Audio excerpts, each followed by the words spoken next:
अस्सल मराठमोळ्याचा विचा ठेचा भात. ठेचा आणि भाकरी आपण बऱ्याचदा खाल्ली, पण ठेचा भात एकदा खाऊन बघा. खायला इतकंच नंबर लागतो. तर सर्वात आधी मिरची, लसूण आणि शेंगदाणे छान मस्त तव्यावरती भाजून घ्यायचे. त्याच्यामध्ये थोडीशी कोथिंबीर ॲड करायची. थोडंसं परतवून घेतल्याच्यानंतर एखाद्या बाउलमध्ये काढून घ्यायचं आणि खलबत्त्यात छान असा ठेचा याचा तयार करून घ्यायचा.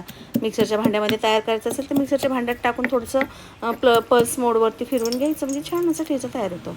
आता इथे बघा, कढईमध्ये मी तेल टाकलं, नंतर चिरलेला कांदा घातला आहे. कांदा थोडासा परतवून घेतल्यानंतर चिरलेला टोमॅटो टाकला आहे. टोमॅटोला पण चांगलं परतवलं आणि नंतर त्याच्यामध्ये मी तयार करून घेतला ठेचा ॲड केला. थोडं चवीनुसार मीठ टाकलं, सगळं मिक्स करून घेतलं. शिजवून घेतलेला भात याच्यामध्ये ॲड केला आहे. तुमच्याकडे जर शिळा भात उरला ना, तर अशा पद्धतीचा ठेचा भात तयार करून घ्या आणि खा. एक नंबर लागतो खायला. तर आमची आई आम्हाला भूक लागली असेल ना, तर घरामध्ये दुसरं काही नसेल, झटपट असा ठेचा भात आम्हाला बनवून द्यायची. तुम्ही पण नक्की. अस्सल मराठमोळ्याचा विचा ठेचा भात. ठेचा आणि भाकरी आपण बऱ्याचदा खाल्ली, पण ठेचा भात एकदा खाऊन बघा.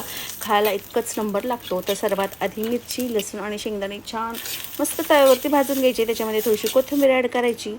थोडंसं परतवून घेतल्याच्यानंतर एखाद्या बाउलमध्ये काढून घ्यायचं आणि खलबत्त्यात छान असा ठेचा याचा तयार करून घ्यायचा. मिक्सरच्या भांड्यामध्ये तयार करायचं असेल तर मिक्सरच्या भांड्यात टाकून थोडंसं पल्स मोडवरती फिरवून घ्यायचं, म्हणजे छान असा ठेचा तयार होतो. आता इथे बघा, कढईमध्ये मी तेल टाकलं, नंतर चिरलेला कांदा घातला आहे. कांदा थोडासा परतवून घेतल्यानंतर चिरलेला टोमॅटो टाकला आहे. टोमॅटोला पण चांगलं परतवलं आणि नंतर त्याच्यामध्ये मी तयार करून घेतला ठेचा ॲड केला. थोडं चवीनुसार मीठ टाकलं, सगळं मिक्स करून घेतलं. शिजवून घेतलेला भात याच्यामध्ये ॲड केला आहे. तुमच्याकडे जर शिळा भात उरला ना, तर अशा पद्धतीचा ठेचा भात तयार करून घ्या आणि खा. एक नंबर लागतो खायला. तर आमची आई आम्हाला भूक लागली असेल ना, तर घरामध्ये दुसरं काही नसेल, झटपट असा ठेचा भात आम्हाला बनवून द्यायची. तुम्ही पण नक्की.